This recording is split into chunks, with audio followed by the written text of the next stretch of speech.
Oi pessoal, aqui novamente, canal Marta Lucena com você. E hoje a gente veio especialmente, conhecer Estúdio Maracaípe. E vamos ser recebidos agora por Romero Marques, o artista plástico aqui em Porto de Galinhas. Vem comigo. Romero! Bom dia, Marta! Bem-vindo! Como vai você? Tá ótimo, é o Paz. pessoal, tudo na paz, é o Olá, pessoal, bom dia. o canal Tudo agora vai bom? conhecer tudo que esse homem maravilhoso faz pra Sejam você. bem-vindos. E aí, por onde começamos, Romero? Diga aí, você que vai dar o Bom, caminho. você está querendo contar um pouco de história, né? Com certeza. Eu abri a galeria justamente por isso, que é onde a nossa história é contada. Ah, né? então vamos pra Essa parte da galeria. galeria, onde a gente recebe geralmente o público que vem fazer a nossa trilha, né? Com a gaiteira Cotu, você já conhece a trilha. Já conhece né? a trilha. E falar nisso, Romero, no final desse vídeo eu vou colocar, né, o link do vídeo da trilha Gaiteiro, para Muito vocês bem. conhecerem. Muito bem, vale a pena.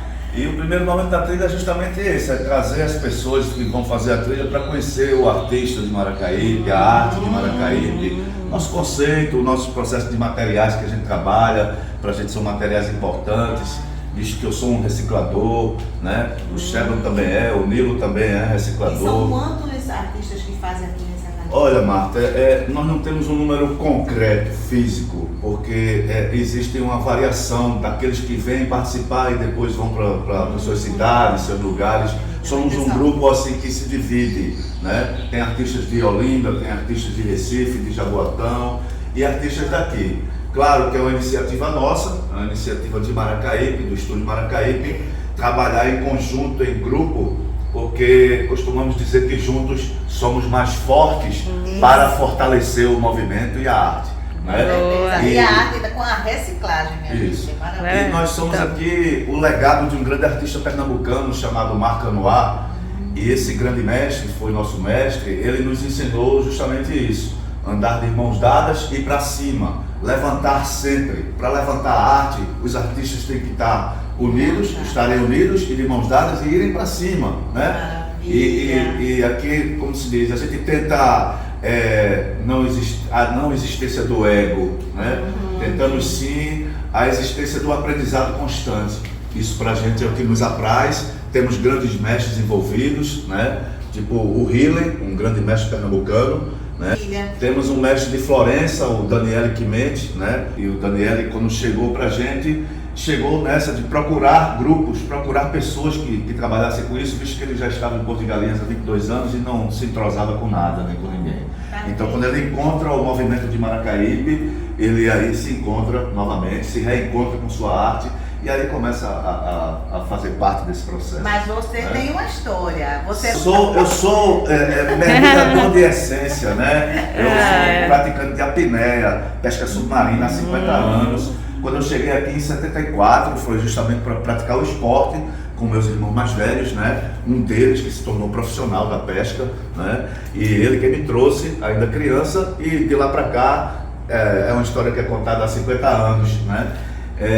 Felizmente, eu quando comecei como artista, era uma coisa não muito programada na minha vida, eu não estudei para isso, né? Ele tinha o dom, minha gente, mas não sabia. Foi um dom, justamente quando eu conheci Marc Anois, esse grande mestre, foi quem disse: tem algo aí dentro de você e vamos botar isso para fora, que a humanidade precisa disso aí, precisa, né? E isso surgiu naturalmente, enfim, sem forçação de barra, né? Eu digo até, alguns acidentes aconteceram para que isso acontecesse. Né? Eu estou acreditando nisso. Não, foi um encontro, né, com materiais, um encontro com pessoas e um encontro com a própria arte. E no caso, assim, a arte, você usa a reciclagem, o pessoal vai saber agora que tipo de material você usa. Isso aí vai ser maravilha. Como começou? Foi o quê? Olha, o principal... a gente tem aqui já um portfólio disso aqui, né? Vamos dizer. Bom, o principal, o que mais me motivou, o que me trouxe realmente à tona, vamos dizer assim, eu estava numa apneia profunda com esse material, a capacha de coqueiro, né? Capacha, catemba, carrasqueira, canoa de coqueiro, né? Era um material muito visto em Maracaípe, muito utilizado para se fazer fogo, né? E é um material muito bacana. A princípio, como eu disse, artistando, né? Eu não sabia exatamente onde é que isso ia dar. A ideia era trazer peixes, porque no meu mundo de mergulhador eu só via peixes, né? Uma capacha e uma faca peixeira na mão. E muitos cortes, muitas entradas nas unhas, né? Para vir o aprendizado, e aí sim descobrir que se trata de uma fibra, que ela tem o volume, né? Que ela tem uma linha lateral, que é a parte forte dela, inclusive, né? E que ela me permite, justamente a partir dessa descoberta, me dar movimento. Então, quando a gente vê os painéis, quando a gente olha os peixes, esses aqui, eles estão... isso, Roberto? Exatamente. Todos eles são de capacha. Exato, todos. A grande prioridade no meu processo de trabalho é a capacha. E a capacha entra aí como o coqueiro, né? Coqueiro, árvore, símbolo, árvore, patrimônio do homem dos tropos. Né? Isso mesmo. Visto que, inclusive, nós, pernambucanos, temos o coqueiro em nosso hino. Salve a terra dos altos coqueiros. Isso mesmo, né? com certeza. E quando a gente sente esse poder dessa árvore, minha casa antes era toda de coqueiro, inclusive, era uma caiçara, pescador, né? Era uma caiçara extremamente confortável, muito bonita, enfim. Depois isso se desmancha, porque quando a gente casa com arquiteto, a coisa modifica. Esse daqui, né? essa coisinha daqui. Isso. Aqui já são os adereços, vamos dizer assim, né? Ou seja, eu tinha dominado aí a capacha, outros materiais, mas as gorgônias, corais, né? Na realidade, elas são muito idênticas a essas palmeiras, esses são cachos de palmeiras, né? Uma delas, inclusive, eu tenho aqui no meu quintal, mas outras tem espalhadas por aí. Elas são idênticas às gorgônias, e os corais gorgônias são muito coloridos, o que me permite trabalhar a uma paleta hipercolorida, sem receio, né? Mas surge aí o outro material. Esse sim é quem traz ali, vamos dizer assim, a continuação do processo, né? E leva o processo para, vamos dizer assim, um enriquecimento, né? Na questão da arte de reciclar, de reutilizar, de trazer à baila materiais que estavam sendo jogados ao lixo, né? E esse material, aqui a gente tem um pedaço da espuma de poliuretano, né? Que significa a indústria do surf, né? Maracaípe, praia de surf, né? Se destacou, né? Inclusive já foi, em 96 foi proclamada pela revista Fluir como capital mundial do surf, porque não se parava nunca um campeonato em Maracaípe por falta de ondas, né? Que hoje é uma profissão muito validada, né? A partir dos Medinas, a partir dos Ítalos, a partir desses que conseguiram consagrar o Brasil como campeão mundial, né? O surf se torna importante porque aí essa pessoa começa a entrar na casa dos milhões, e quando isso acontece, os tubarões são esquecidos rapidamente, né? Os pais esquecem que nos anos 70, anos 60, o surf era esporte de loucos, né? De vagabundos. O surf sofreu muita discriminação até chegar a um esporte olímpico, até um nordestino ganhar uma medalha de ouro, né? Entra em que esse planejamento? Isso, como eu te falei, alguns acidentes aconteceram na caminhada, né? E nessa caminhada surge a capacha, e aí surge o poliuretano. Quando eu descobri as capachas, me veio logo um pensamento tridimensional, né? E nesse sentido eu queria o quê? A barreira de coral para colocar meus peixes. Quando a gente começa a atividade da pesca submarina, é na barreira de coral. Ainda criança, é na barreira de coral. Toda escola... Isso é como se fosse uma barreira de coral. De coral, exato. É isso? E aí para desenvolver esse desejo e esse processo aí, a princípio eu usei o jornal, né? O papel machê. Alguém me ensinou, eu fiz um pequeno quadro, deu certo, mas surge o poliuretano, aí como eu digo, um acidente. Tinha o amigo Éder Reis, ele resolveu também ser shaper, fabricar pranchas de surf, no mesmo momento que eu comecei artistando com as capachas. E o Éder fez muito sucesso. Naquele momento, o Brasil-Portugal, 500 anos, muitos portugueses em Maracaípe, muitos italianos, muitos espanhóis, e descobriram um shaper de éder com custo-benefício muito legal, ou seja, um shaper equilibrado, né, resistente. Eles podiam vir passar os seus 2 ou 3 meses de férias aqui, que são as férias dos europeus, e desfrutar dessa prancha, desse material, e depois levavam para a Europa e vendiam lá em euro e faziam na época boca a boca, não tinha o que temos hoje, né? A internet, né? Era fofoca mesmo. O nosso YouTube, que a gente tá no YouTube. Pois é, não tínhamos, né? E aí o éder fez muito sucesso, juntou bastante material, vamos dizer assim, de sobra, né, das pranchas que ele foi vendendo E os né, pedaços, na caminhada, né, os pedaços também, porque exato, aí começa a chegar pranchas quebradas, pranchas, né, e aí num determinado momento, no ateliê dele, quando o shaper aplica aqui a lixa, a grosa, sai o pó desse material, né, para dar o acabamento e dar a forma ao bloco bruto em forma de bloco de prancha de surf. Transformar o bloco bruto numa prancha de surf.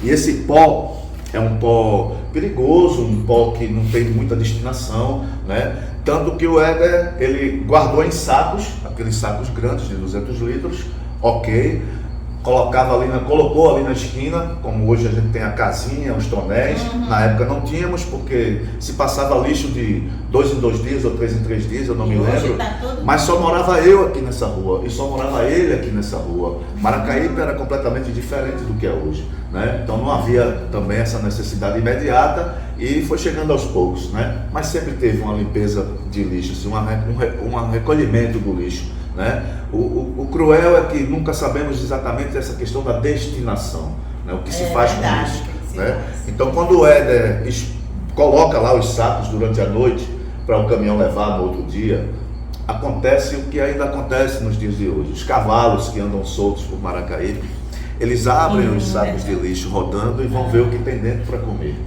E nessa noite fatídica, vamos dizer assim, só tinha pó de poliuretano, muitos sacos, e eles saíram abrindo os sacos que puderam abrir. E quando eu acordo de manhã cedo, geralmente a gente vai dar um rolê na praia com os cachorros, né, no coqueiral, enfim, e a saída é para leste, para a praia, à direita, o sol, né, vindo. E quando eu saio de manhã cedo, o sol batendo já ali, que clareia o branquinho do poliuretano e aquele pó todo espalhado ali nos 4 cantos da esquina, eu disse cá comigo, neve em Maracaípe. Uau, nevou em Maracaípe. Até então eu não conhecia locais que tivessem neve, nunca tinha frequentado, né? Mas fiquei impressionado com aquele branco, né? E aquele pó espalhado ali, que realmente parecia neve. Logo cai a ficha, os sacos pretos no chão, e aí eu chamo o Éder Reis. A responsabilidade, nós tínhamos uma entidade que nós fundamos aqui em Maracaípe, chamada Associação Surf Clube Maracaípe, a ASM. Nós fundamos esse surf clube porque a preocupação era com a comunidade, com os jovens. Graças a Deus isso deu tão certo nesse sentido, que hoje um dos principais atletas do Brasil é da nossa comunidade, o Douglas Silva, né? Mas aí tinha o pó do poliuretano no lixo, no chão, se espalhando ali. É perigoso, com certeza, é uma espuma de nylon flutuante, ou seja, se a gente faz a lixa aqui ou a grosa e a gente está num sol quente, esse pó flutua, porque ela tem oxigênio, né, dentro da sua, né, estrutura. E o que acontece? O que eu pude sugerir para Éder é que a gente tomasse as providências, né? E ele me questiona, e o que é que a gente vai fazer, Romero, a partir de agora? Eu digo, agora a gente vai limpar tudo, né? Em primeiro lugar, a gente não pode dar esse mau exemplo, né? Ao contrário disso, a gente tem que dar um bom exemplo, então vamos limpar tudo, visto que a gente, como surf clube, a gente também tinha essa ideia de fazer a limpeza do mangue, plantar árvores. Boa parte dessas árvores que estão plantadas aqui hoje fazem parte. Fernando, chegou um artista, um grande artista. Tudo bom, Fernando? Boa, fica à vontade, Fernando. São seus amigos, mas pode conversar aí. Tá jóia, obrigado. Desculpa, gente. Acontece. Mas sempre chega artistas aqui, né? Sim, um grande artista. E aí, desse material é feito essas... aí veja só, vem o questionamento, né? O que é que Éder Reis sugere? E o que é que vamos fazer, Romero? Eu digo, vamos tirar todo o pó do poliuretano da esquina, vamos limpar tudo que a gente puder e vamos trazer para minha casa, o meu ambiente artístico que era na minha casa, o meu ateliê. Né? E ele, mas E aí, o que é que você vai fazer com isso? Né? Ele é questionador, né? É bom sempre questionar, né? Eu adoro os questionadores, adoro os que perguntam, né? E nessa pergunta dele eu fiquei meio sem uma solução, mas eu tinha feito já um primeiro quadrinho com papel machê, o jornal, e tive um bom resultado da barreira de coral. Mas a partir daí isso ficou para trás, né? Porque eu descubro esse pó e na minha mente eu já estava querendo misturar esse pó com o jornal e fazer um mix, né? Algo, uma massa que me permitisse explorá-la na barreira de corais. É bem E aí, criativa, né? mas eu não queria dizer para ele, né? Mantenha o segredo até se tornar realidade. Aquilo que eu estava falando para vocês, né? Da nossa loja. Né? Eu sugeri para ele que a gente recolhesse todo aquele pó e trouxesse para minha casa e eu iria justamente dar cabo daquilo da minha forma e depois é que eu mostraria para ele o resultado. O resultado é esse. Eu consegui minha barreira de coral, né? Virou pedra mesmo, né? A partir desse processo, né, desse sucesso, vamos dizer assim, na caminhada, eu pude colocar meus peixes na barreira de coral, pude ter o tridimensional que eu queria, que estava na ideia, e pude a partir daí começar a acrescentar vários outros materiais. Como esse, né? esse daqui, esse Aqui, cavalo marinho também, ele é feito dele. Ele é, exatamente, aqui eu chamo o Lama Mix, né? Eu tive que dar nome ao material. Como eu a primeira vez que saí de Maracaípe para mostrar meu trabalho ao mundo, vamos dizer assim, em Recife, né, a capital, eu fui para o mercado pop, né, que foi um movimento grandioso da cultura pernambucana, inclusive foi homenageado ano retrasado na FENEARTE. Né? E no mercado pop eu pude mostrar o meu trabalho, né? E por isso eu chamo Lama Mix, porque lá no mercado pop também estava o começo, os primórdios do movimento Mangue Beat, né? Lá trabalhavam com a gente nas nossas redes, Chico Sainz, enfim, Renato L e o Gilmar Bola 8, todos os que fizeram o movimento aí circulavam no mercado e faziam também com a gente as festas dos movimentos artísticos, né? E quando eu descubro o Lama Mix, aí deixa eu te dar, Marta, para você sentir aqui a leveza, Meu né? Deus, super leve. É duro, né? Como eu digo, se transforma Eu pensei mesmo que numa era barreira de pesado, coral. minha gente. Eu É espuma de poliuretano, a coxa tem que ser leve. Eu aprendi, né? gente. Não é isso? Então, Uma surpresa pra mim. e assim, a partir desse momento em que eu começo a querer as esculturas, não apenas a barreira de coral, aí eu descubro que também eu posso reutilizar as pranchas que estavam sendo jogadas fora. E aí a prancha começa a ser o meu suporte, visto que eu não uso formas, eu faço tudo com as mãos. E isso dá uma certa, vamos dizer assim, individualidade a cada peça. São únicas, são né? únicas, Porque se não tem exclusivamente, forma, né? Fernando, elas são únicas também. E aí eu fico à vontade. E elas são feitas em cima das pranchas velhas. Elas, as esculturas de peixes também. Deixa comigo, Marta. Legal, né? Muito criativo. Enfim, né? As arraias são feitas em E cima esse daqui, o ouriço. ouriço? O ouriço é uma das estrelas do processo, na realidade. lindo, Né? é É muito real, né? Mas ele foi uma busca, porque eu fazia isso com palito de dente e bloco de poliuretano.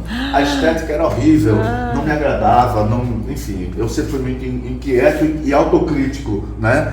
E essa autocrítica me levou a descobrir que o espinho da macaíbeira, da macaíba, né? Que temos aí na mata, onde eu sempre fui buscá-los, com o corpo do pinheiro, né? O coquinho do pinheiro, ele me deu exatamente o ouriço que eu queria, né? Dentro de uma visão, todos perguntam se é real. Furar, fura-se, senhor. Parece de verdade. Né? Sangrar, sangra-se, senhor. Inflamar, inflama-se, senhor. É macaíba, árvore sagrada, né? Inclusive essa árvore é de onde é extraída o bojo do tronco dela para fazer os tambores do maracatu.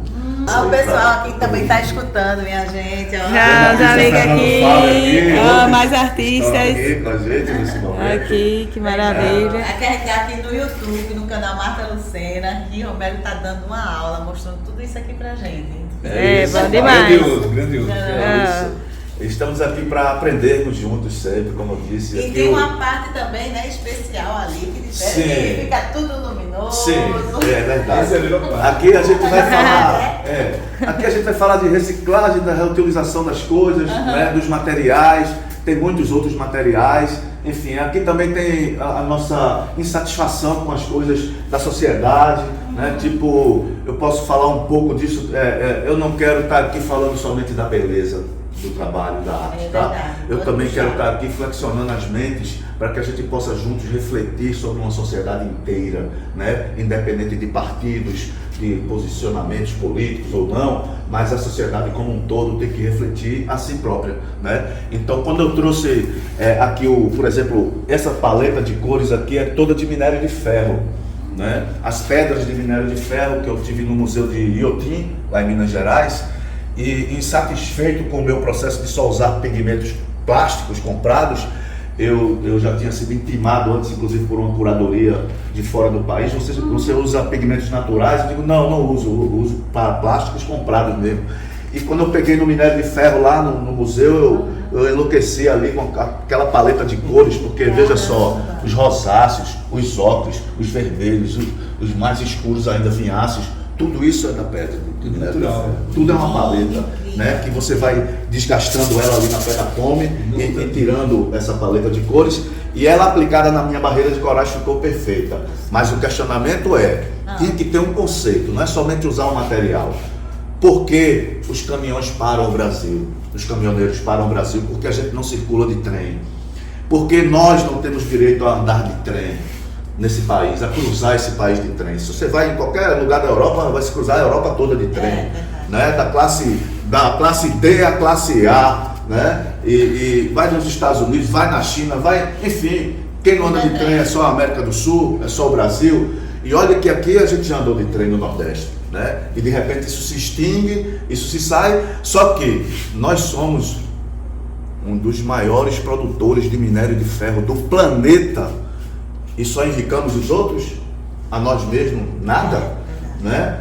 Esse é só um tensionamento, vamos dizer assim. E não se sabe né? o porquê disso, né? Mas tem um porquê aí, por trás disso, né? Exato. A gente tem milhares de pessoas, grande maioria até talvez nesse país, vivem em guetos, chamados favelas, né? E essas comunidades não são nada privilegiadas, né, pela sociedade, pelo todo, né? Nossas riquezas são mal divididas, a gente sabe disso, né? E aí eu pergunto, esse rejeito, né, que é um barro, uma lama, um troço que mata a gente quando acontece, ele não poderia ser usado para fazer tijolos, artefatos cerâmicos e construir casas populares para o nosso povo?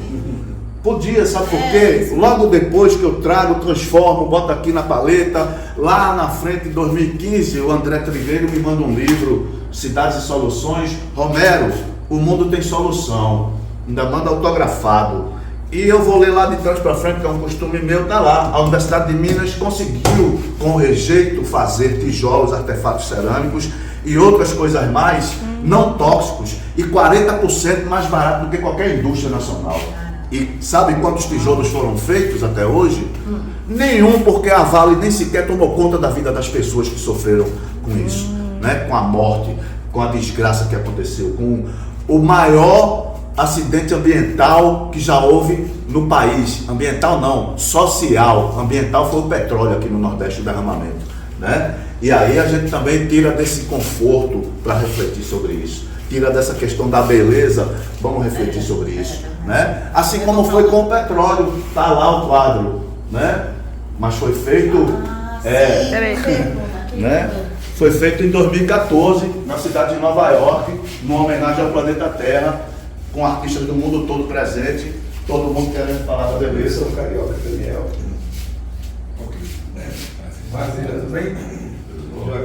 É protesto mesmo, né? É conscientização, é mostrar para o mundo o porvir muitas vezes, né? Porque quando eu fiz isso aqui, eu tinha um quadro ali de um mero, que é um peixe que é proibido de capturar, e tinha um quadro aqui de uma caranha, que é um peixe que ainda se captura, né? E aqui embaixo tinha escrito Porto de Suape, Petrobras, Total, Chevron, Shell, Atlantic, numa lona dessas telas de quadro, escorrida. Atrás eu ponho lá 1 litro de tinta óleo preta, porque na hora de inaugurar essa grande exposição, foi uma exposição curta de 3 dias, mas num local importante, eu não queria, como eu disse, falar da beleza. Eu queria falar daquilo que nós estamos fazendo de errado no planeta Terra, e já há muito tempo. porque Roberto Carlos já cantava sobre o petróleo no mar, né? Ele era bichote, né? Então não fui falar de grandes novidades, mas fui protestar. E fiz o derramamento, porque peguei a tinta a óleo, chamei a atenção de todos, claro, e derramei sobre o quadro. Isso foi muito bacana, né? Chamou a atenção para o processo, pois, como eu digo, não vim só falar da beleza, vim instigar a gente a ter pensamento crítico também, a flexionar e a debater, porque isso foi em 2014 e em 2018, 2019, acontece o maior acidente ambiental que já teve no Brasil, o derramamento de petróleo, e que nós tivemos que buscar com as mãos. Porque marinheiro só chegou aqui depois, meu amigo, que a gente já tinha recolhido tudo, para perguntar onde era. Se fosse uma guerra, estávamos todos mortos. A marinha não sabe nem onde está, meu irmão. Não tem GPS, não é? Na Marinha do Brasil não tem GPS? E dava para ver por satélite. Sim, Tudo ali. por tudo. Né? Já deu mergulho de manhã. Não. Não? Pois é. A experiência aqui a gente chama mergulho noturno. Dá licença, porque eu vou ter que apagar as luzes, fechar a porta. Ah. E bom que o dia hoje está até... Eita, agora é uma... Não, agora é uma viagem, é um fundo do mar. Na noite, né? Noturno, viu, bicho? Pagou tudo. Bom, como é nessa sala aqui, né? Porque durante o dia aí tem claridade, mas nessa sala aqui a gente pode mostrar o mergulho noturno. Cadê o mergulho noturno, Marta? Eita, e agora? E agora? Uau! Vamos fazer assim. Mergulho noturno ativar. Bom, esse é o mergulho noturno, 360 graus. Aí a gente vai só curtir o que seria no nosso tempo, né, Marta? A discoteca, né? Nas boates, né? O neon, a lâmpada de neon lá em cima, friccionando aí as tintas fluorescentes que são usadas no processo de trabalho, né? Chama o mergulho noturno porque é uma paisagem marinha, no escuro, não ia chamar de outra coisa, né, Fernanda? Não é isso? E a ideia é essa mesmo, é trazer a pessoa para um novo olhar sobre o processo de trabalho, né? Relaxar ali também, distrair-se, né? com o processo e ter, vamos dizer assim, outro trabalho no mesmo trabalho, né? Você, dentro da sua casa, você durante o dia vai ter uma situação, durante a noite você pode ter outra. Né? Bom, também tem uma certa didática, tá? Por exemplo, aqui a gente tem peixes de profundidade de 200 metros. Né? 170 metros, 200 metros de profundidade, onde a luz do sol também já não é tão forte, por isso o azul é extremo, ultramarine, né? Os peixes são, os vermelhos são os peixes que nós capturamos profissionalmente, né? E a gente traz para aqui o pargo mariquitão, o pargo boca negra e o pargo do olho amarelo para falar também do nosso profissionalismo com a pescaria, né? Nosso processo, vamos dizer assim, de pesquisa também, porque quando vem espécimes diferentes dessa profundidade, a gente tem uma parceria com a universidade e a gente manda para a universidade, né? Então, para trazer também à sociedade o que nós fazemos, né? Como nós nos alimentamos, de que, né? Não é isso? Aí, deixa eu mostrar um processo agora que sai do fluorescente e vai para o mergulho, vamos dizer assim, abismal, no abismo marinho, que seria a escuridão total fosforescente. Aí, aqui. Ele vai ficar aí 30, 40 minutos no máximo, né? Mas ele também trabalha com, vamos dizer assim, essa luz clara. Então, se você põe essa luz em cima dele, ele também vai ser fosforescente. Ele não precisa da lâmpada de neon exatamente. Mas com as duas ele vai bem também, funciona bem. Né? Lindo demais. Então, diz pra gente, Homero, pro pessoal que tá vendo, que vê isso aqui pessoalmente. Quais são os dias, ou então você faz marcar? Na realidade, nós não temos, como eu te falei, uma loja física aberta, uma galeria física aberta ao público comercialmente falando. Mas se você liga pra gente, né, e marca, se você entra em contato e marca com a gente como você fez, então nós temos aqui a disponibilidade do horário marcado e vamos atender com todo prazer. E que bom! Bem, muito obrigado, né, a querida Marta, a Bruna, né, pela matéria aqui feita, realizada, pela atenção que nos deu à arte de Maracaípe, e todos aqueles que quiserem nos visitar, né, podem entrar em contato, pode ser pelo WhatsApp, né, é o 81 99272 2147, né? Entre em contato comigo, reserva e marca um horário que a gente vai te atender, tá bom? E venham conhecer o nosso trabalho e venham também conhecer a nossa trilha, Gaiteiro Couture, isso né? mesmo. Uma trilha maravilhosa, onde o primeiro passo da trilha é justamente aqui dentro da nossa galeria. Maravilha. Marta, tua palavra. Minha gente, acompanha aí, compartilha, dá um like, ajuda aqui para ser reconhecida aqui mais ainda, né? Ele já é super reconhecido, vocês vêm conhecer esse ambiente maravilhoso por esse artista plástico também perfeito. Muito Valeu. obrigado. Obrigada. Muito obrigado Parabéns. também a você, minha prima Regina. É. Obrigado.